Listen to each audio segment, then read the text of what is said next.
Chapter 6. Dink and Ruth Rose moved at the same time. They grabbed the edges of the box and lifted it aside. A small figure wearing a golden robe lay on the floor. The candy purse had been pulled over her head. The black sash was tied around her wrists. "Lily!" Holden yelled. He leaped forward, but the two police officers grabbed his arms and stopped him. "Let us, Mr. Wong," Officer Feist said. The two officers knelt next to the girl. One of them removed the bag from her head. Her eyes were closed. Shiny black hair had fallen over her face. They untied her hands. "Is this Miss Chen?" Officer Feist asked Holden. Holden stood with Dink, Josh, and Ruth Rose. His arm touched Dink's shoulder, and Dink could feel him trembling under his white sweater. "Yes," he said. "Is she okay?" Lily opened her eyes. She looked around at the group. Dink could tell she was frightened. The officers helped her sit up. She looked at Holden and smiled. "Miss Chen, are you all right?" Officer Feist asked. Lily nodded. "I'm okay," she said. "Can you tell us what happened?" Officer Goodman asked. "The crown is gone," Mr. Worthington shouted. "Where's the ruby? I am responsible." "Please, sir," Officer Feist said, looking up at Dr. Worthington over her shoulder. "We'll handle this." Suddenly, Dr. Worthington stopped yelling. He brushed past Dink to the edge of the float. Dink watched him stare into the night as if his mind was 1,000 miles away. His face was no longer angry. It was blank. "He took the crown," Lily said. "The man who grabbed me." Everyone except Dr. Worthington was watching Lily. She pushed her hair out of her face and sat up straighter.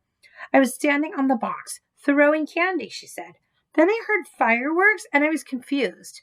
We already had the fireworks before the dragon started walking.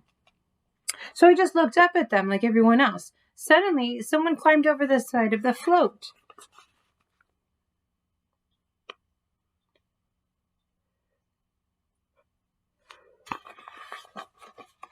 She pointed to the top of the ladder. "It was a man wearing a dragon mask," she went on. "He pulled me down on the floor and took off my mask. Then he sprayed something in my face. It was awful and it hurt my eyes. I felt him pull the crown off me. Then he put the bag over my head. I don't remember anything after that." Dink's mind flashed back a half hour.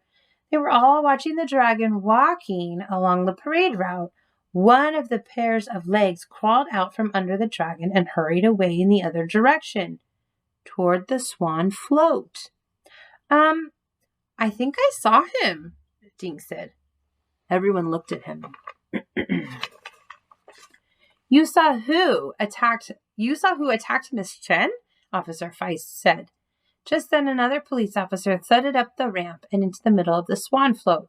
"What's going on?" he asked the two officers. They explained the situation.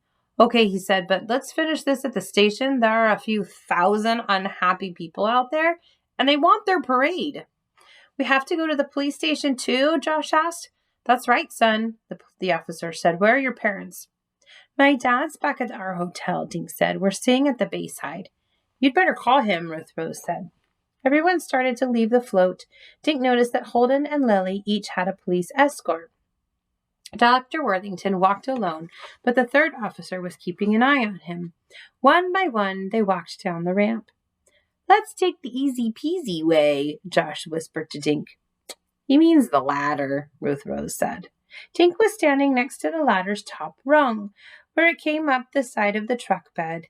He put his hands on the ladder and looked down. They were about 6 feet off the ground, off the road.